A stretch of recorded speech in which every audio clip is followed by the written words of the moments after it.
అనుకున్న సమయం కన్నా ముందుగానే అంటే జూన్ 23న వస్తున్నామని నాని నిన్ను కోరి నిర్మాతలు నిన్న అఫీషియల్ గా ట్విట్టర్ సాక్షిగా స్టేట్మెంట్ ఇచ్చారు.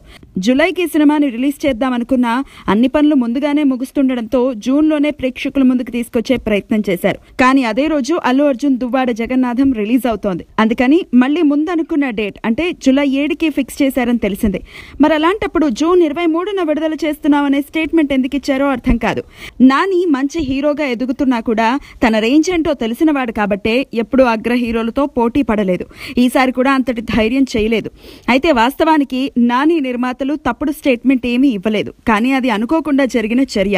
అల్లు అర్జున్ డీజే జూలైలో వస్తుందేమో అనుకుని తమ సినిమా జూన్లో విడుదల చేస్తామని చెప్పారు. మళ్ళీ డీజే జూన్లోనే వస్తోందని తెలియగానే తమ నిర్ణయం మార్చుకున్నారు. నిన్ను కోరి మంచి బిజినెస్ చేయడంతో ట్రేడ్ వర్గాల్లో సినిమా మీద పాజిటివ్ బజ్ ఉంది.